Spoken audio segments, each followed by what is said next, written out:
मेरे under 20s में मैं एक बहुत ही कमज़ोर और पतला बच्चा था, जिससे तंग आकर मैंने जिम ज्वाइन किया और कॉन्स्टेंटली 3 साल की ट्रेनिंग के बाद मैंने खुद को यहाँ तक ट्रांसफॉर्म किया। लेकिन इतने सालों के ट्रेनिंग के बाद मैंने रियलाइज किया कि मैं खुद को और जल्दी ट्रांसफॉर्म कर पाता यदि मैं ये गलतियां नहीं करता। ऑल्सो मैंने रियलाइज किया सिर्फ मैं ही नहीं, इंडिया में हर एक बिगिनर ये गलतियां करता है। तो इस वीडियो में मैं बताने वाला हूँ ऐसी 5 गलतियां जिससे कि आप अपनी ट्रांसफॉर्मेशन और भी जल्दी और आसान स्टेप्स पे कंप्लीट कर पाओगे। यदि मुझे पहले इन गलतियों के बारे में पता होता तो मैं अपनी ट्रांसफॉर्मेशन और भी जल्दी और बेहतर तरीके से कर पाता। तो चलिए शुरू करते हैं, लेकिन शुरू करने से पहले आप मेरा सब्सक्राइब बटन दबाना ना भूलें, क्योंकि मैं नहीं चाहता आप मेरे आने वाला कोई भी फ्यूचर वीडियो मिस करें। ऑल्सो आप मुझे इंस्टाग्राम पे भी सपोर्ट कर सकते हो। मेरा यूजर नेम है परवीन डागर _ यदि आपको फिटनेस से रिलेटेड कोई भी क्वेश्चन है तो आप मुझे डायरेक्ट डीएम कर सकते हो या मेरे पोस्ट के किसी भी कॉमेंट सेक्शन में अपना क्वेश्चन पोस्ट कर सकते हो। मैं आपको विदिन 5 मिनट्स रिप्लाई करूंगा।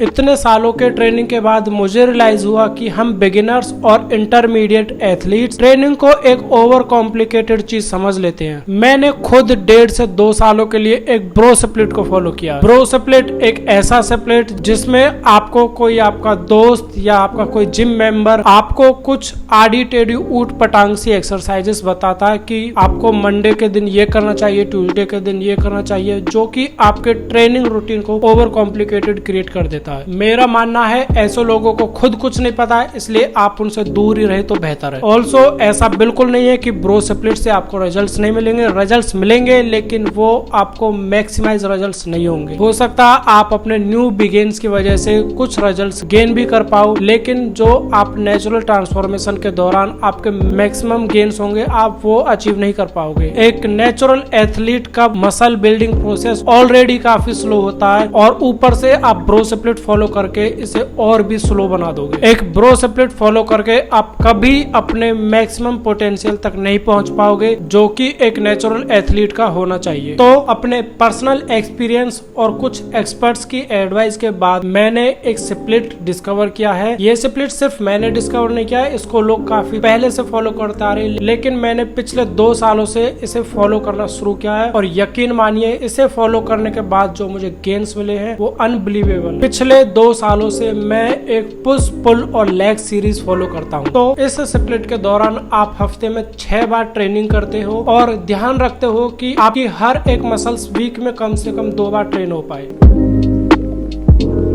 अपनी ट्रांसफॉर्मेशन जर्नी में शुरुआत के 2 साल मैंने ईगो लिफ्टिंग में निकाल दिए, जिसका मुझे आज भी काफी रिग्रेट है। लेकिन वो 2 साल अब वापस नहीं आ सकते, इसलिए मैं पूरा ध्यान रखता हूँ कि जिम में एंटर करने से पहले मैं अपना ईगो जिम के बाहर या अपने घर छोड़ के आऊँ। सो मेन पॉइंट इज, जब तक आप एक प्रोफेशनल पावर लिफ्टर या वेट लिफ्टिंग का स्पोर्ट्स ज्वाइन नहीं करते हो तब तक, और आप बस एक good looking aesthetic physique gain करना चाहते हो, तो आपका कोई मतलब नहीं बनता कि आप हर रोज 1 रैप मैक्स परफॉर्म करें। इसका मतलब है आप पावर लिफ्टिंग और एक गुड लुकिंग बॉडी अचीव करना दोनों अलग चीजें हैं। ईगो लिफ्टिंग करने से आपके इंजरी के चांसेस टॉप पे रहेंगे, जिससे कि वर्कआउट के टाइम आप कभी भी इंजर्ड हो सकते हो और उसकी वजह से हो सकता है आप एक लंबे बेड रेस्ट पे चले जाओ, जिससे कि आपके सारे गेन्स कुछ ही हफ्तों में वैनिश हो जाएंगे।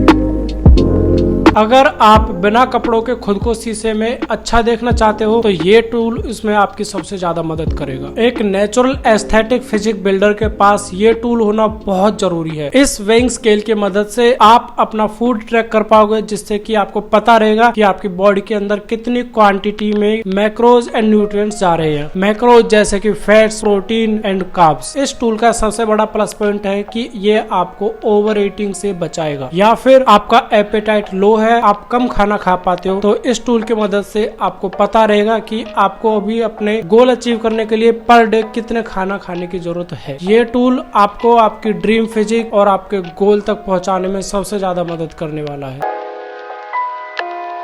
मैंने खुद अपने ट्रांसफॉर्मेशन जर्नी के पहले कुछ महीने या कुछ सालों तक स्ट्रेचिंग और वार्म अप को प्रॉपर इग्नोरेंस दिया है। अगर आप वर्कआउट करने से पहले स्ट्रेचिंग और वार्म अप नहीं करते हो तो 100% चांसेस है कि आपके बॉडी पार्ट्स में या फिर जिस भी मसल को आप ट्रेनिंग करने वाले हो उसमें ब्लड फ्लो अच्छे से नहीं हो पाएगा और आप अपना इस वर्कआउट में 100% नहीं दे पाओगे, जिससे कि आपकी परफॉर्मेंस पे भी एक बहुत बड़ा इफेक्ट पड़ेगा। इन दी एंड आप अपने गेन्स मैक्सिमाइज नहीं कर पाओगे। इस गलती का मुझे आज तक रेग्रेट है। अभी मैं वर्कआउट से पहले एक प्रॉपर वार्म अप और स्ट्रेचिंग का रूटीन रखता हूँ, जिससे कि मेरे मसल्स में अच्छे से ब्लड फ्लो हो जाए और मैं अपने वर्कआउट में अपना 100% दे पाऊँ। सिर्फ ऐसा करने से मैं अपने गेन्स मैक्सिमाइज कर पाया हूँ। ऑल्सो एक अच्छा वार्म अप और स्ट्रेचिंग रूटीन आपके इंजरी के चांसेस भी ना के बराबर कर देता है।